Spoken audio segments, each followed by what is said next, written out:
Hi, tonight we're going to talk about some of our cooking tools. So we've looked at how we do some cooking. I want to look at how we do some different types of stoves while we're camping. So we're going to look at 3 different stoves tonight. The first stove here is I have a traditional Coleman propane 2-burner stove. It's nice, it's reliable, it's easy. Your Weeblos can definitely operate it. All you have to do is attach it to your propane bottle and turn the dial. Wrong dial. Turn it.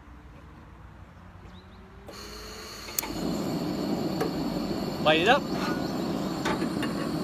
And pretty soon you are going to have your boiling water, whatever you're cooking on there. These two-burner stoves are nice because they can do all kinds of different things. You can put a full-size griddle on the top of them, so you can grill on it. You can use it as a griddle for cooking pancakes and French toasts, all kinds of stuff. Downsides are it's heavy. If you're tailgate camping, great. If you have to carry this more than 50 feet, you're gonna probably not be happy. And this will use a lot of propane in a very short amount of time.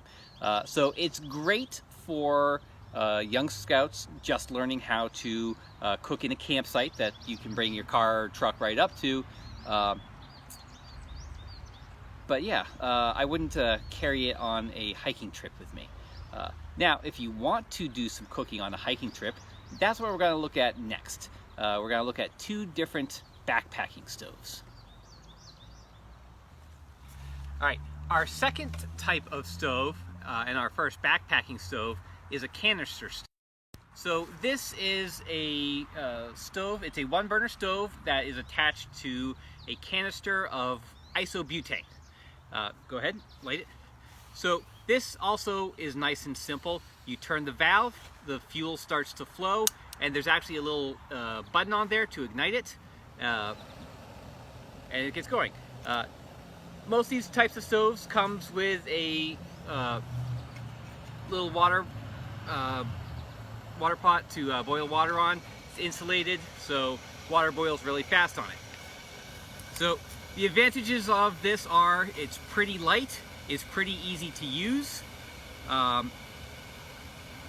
Disadvantages are because it's a compressed gas in the canister, it doesn't work as well at high altitudes or when it's really cold out.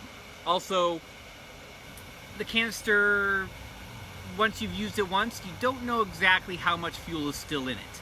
You can weigh it to get an idea, but you don't know for sure. So you end up with a lot of waste, potentially with this.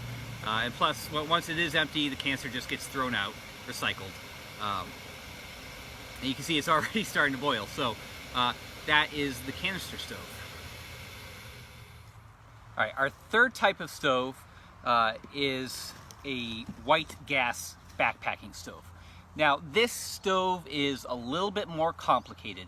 This is not one for a younger scout, but this is one for a scout to potentially grow into. It takes a little bit more experience and skill.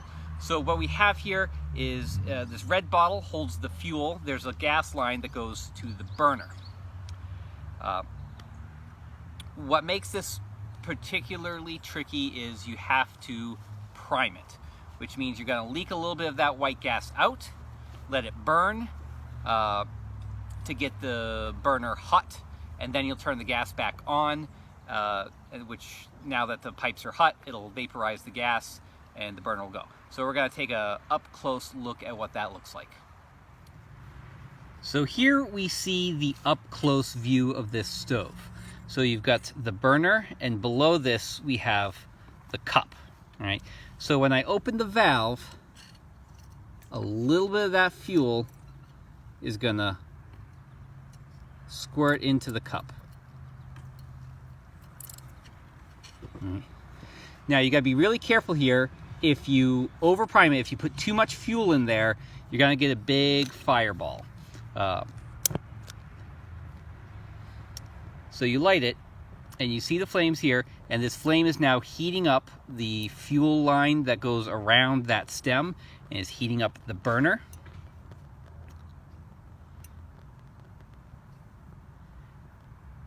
and you just got to wait it out for a minute till that fuel is almost gone,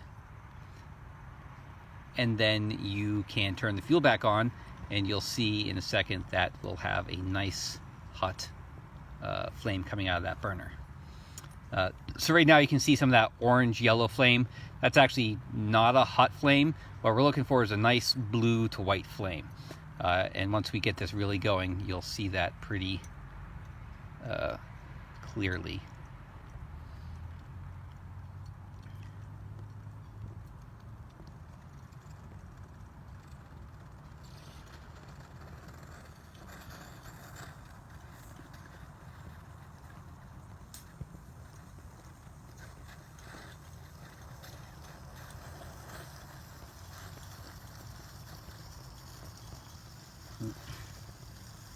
We're almost ready.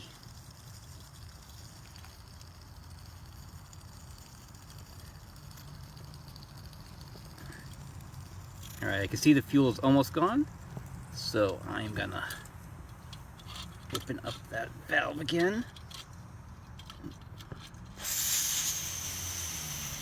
Oop, it blew itself out. Oop. That's why I keep the lighter handy. So you can see that nice blue flame in there. That's really, really hot. And you can just put your water on there.